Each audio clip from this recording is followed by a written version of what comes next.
প্রণামী তোমারে বন্ধুরা। আজ আদরিণী গল্পের শেষ অংশ পড়ে শোনাচ্ছি।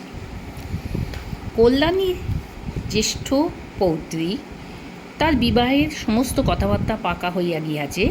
10ই জ্যৈষ্ঠ শুভকার্যের দিন স্থির হইয়াছে। পয়লা বৈশাখ সন্ধ্যাবেলায় মশমশ করিয়া আদরিণী ঘরে ফিরিয়া আসিল। বিক্রয় হয় নাই, উপযুক্ত মূল্য দিবার খরিদ্দার জোটে নাই। আদরিণীকে ফিরিতে দেখিয়া বাড়িতে আনন্দের কোলাহল পড়িয়া গেল।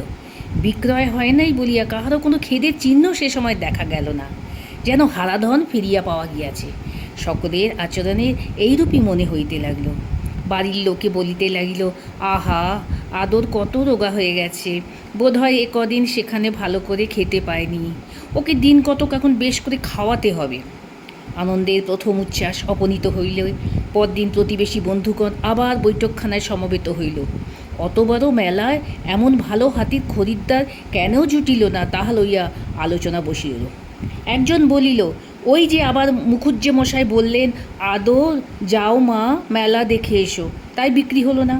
উনি তো আর আজকালকার মুরগিখোর ব্রাহ্মণ নন, ওর মুখ দিয়ে ব্রহ্মবাক্য বেরিয়েছে, সে কথা কি নিষ্ফল হবার জো আছে? কথায় বলে ব্রহ্মবাক্য বেদ বাক্য। বামুনহাটের মেলা ভাঙিয়া সেখান হইতে আরও 10 ক্রোশ উত্তরে রসুলগঞ্জের সপ্তাহব্যাপী আরেক মেলা হয়।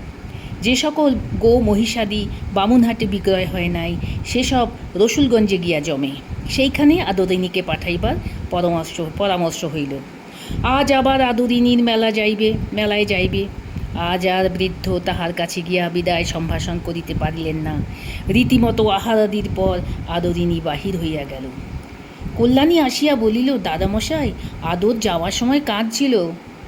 মুখোপাধ্যায় শুইয়াও ছিলেন, উঠিয়া বসিলেন। বলিলেন, কি বললি? কাঁদছিল? হ্যাঁ দাদামশাই, যাবার সময় তার চোখ দিয়ে টপ টপ করে জল পড়ছিল। বৃদ্ধ আবার ভূমিতে পড়িয়া দীর্ঘ নিঃশ্বাসের সহিত বলিতে লাগিলেন, জানতে পেরেছে ওরা অন্তর্যামী কি না, ও যে বাড়িতে আর ফিরে আসবে না সেটা জানতে পেরেছে। নাতনি চলিয়া গেলে বৃদ্ধ শাস্ত্র নয়নে আপন মনে বলিতে লাগিলেন, যাবার সময় আমি তোর সঙ্গে দেখাও করলাম না, সে কি তোকে অনাদর করে? না মা, তা নয়, তুই তো অন্তর্যামী। তুই কি আমার মনের কথা বুঝতে পারিসনি? খুকির বিয়েটা হয়ে যাক, তারপর তুই যার ঘরে যাবি তাদের বাড়ি গিয়ে আমি তোকে দেখে আসব। তোর জন্য সন্দেশ নিয়ে যাব, রসগোল্লা নিয়ে যাব। যতদিন বেঁচে থাকবো তোকে কি ভুলতে পারবো? মাঝে মাঝে গিয়ে তোকে দেখে আসব। তুই কিন্তু মনে কোনো অভিমান করিস নে মা। পরদিন বিকালে একটি চাষি লোক একখানি পত্র আনিয়া মুখোপাধ্যায় মহাশয়ের হস্তে দিল। পত্র পাঠ করিয়া ব্রাহ্মণের মাথায় যেন বজ্রাঘাত হইল। মধ্যম পুত্র লিখিয়াছে, বাটি হইতে 7 ক্রোশ দূরে আসিয়া কল্ল বিকালে আদরিণী অত্যন্ত পীড়িত হইয়া পড়ে। সে আর পথ চলিতে পারে না। রাস্তার পাশে একটা আমবাগানে শুইয়া পড়িয়াছে। তাহার পেটে বোধহয় কোনো বেদনা হইয়াছে।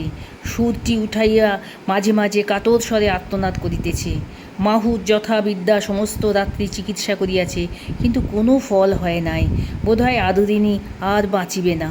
যদি মরিয়া যায় তবে তাহার সব দেহ প্রথিত করিবার জন্য নিকটেই একটু জমি বন্দোবস্ত লইতে হইবে।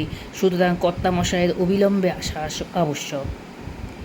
বাড়ির মধ্যে গিয়া উঠানে পাগলের মতো পায়চারি করিতে করিতে বৃদ্ধ বলিতে লাগিলেন, আমার গাড়ির বন্দোবস্ত করে দাও, আমি এখনই বেরোবো।